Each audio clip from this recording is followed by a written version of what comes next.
Covid-19, Analamang, principal foyer de l'épidémie. En date d'hier, 6 patients ont succombé au coronavirus à Madagascar, portant à 512 le nombre de décès liés à l'épidémie depuis le mois de mars 2020, d'après le rapport quotidien du ministère de la Santé publique. 224 nouveaux cas de contamination et 305 nouvelles guérisons ont également été recensés. Avec 149 nouveaux cas en 24 heures, la région Analamang demeure le principal foyer de l'épidémie à Madagascar. 91 d'entre eux ont été localisés à Tananarive, 30 à Nsimjan, 12 à Varadjan et 16 à Ambujachim.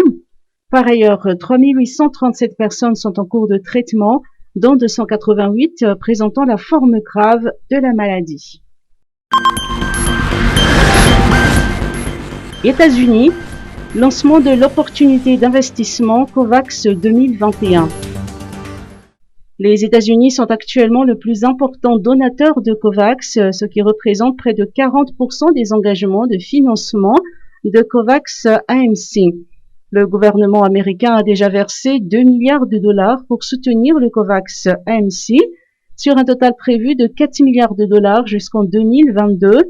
Ce jeudi 15 avril 2021, les États-Unis co-organiseront le lancement de l'opportunité d'investissement pour l'engagement préalable du marché de Gavi COVAX AMC dans Madagascar et parties prenantes. Il s'agira d'une réunion virtuelle pour dynamiser des ressources supplémentaires et des engagements pour soutenir la vaccination mondiale anti-Covid-19, d'après le communiqué de l'ambassade des États-Unis à Madagascar. Elle réunira des dirigeants mondiaux, des secteurs privés, des membres de la société civile et des experts techniques pour faire progresser et accélérer l'accès mondial au vaccin Covid-19. Barrage sanitaire, les explications de la gendarmerie nationale.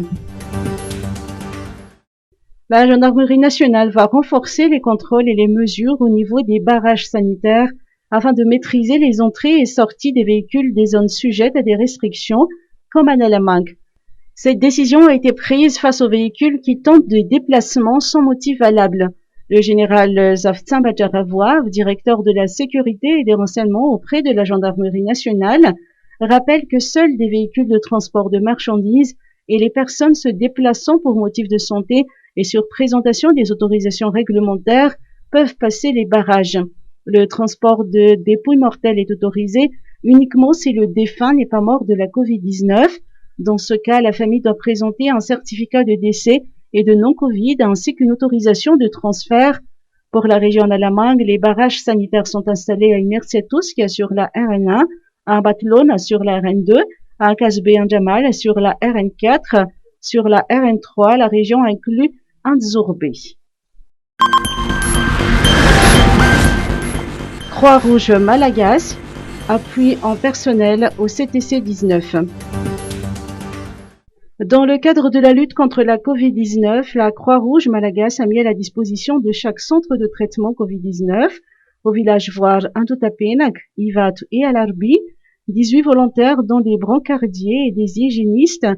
Ces appuis ont pour objectif d'aider les personnels de santé pour la prise en charge des patients, a fait savoir Dieudonné Andjiamana Falina, assistant volet santé de la Croix-Rouge Malagasy.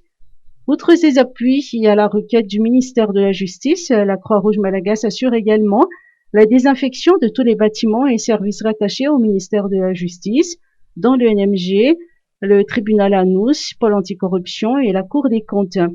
La CRM apporte aussi son appui au niveau des régions fortement touchées par la Covid-19, comme les directions régionales de la santé publique de Bouéndj et de Diana.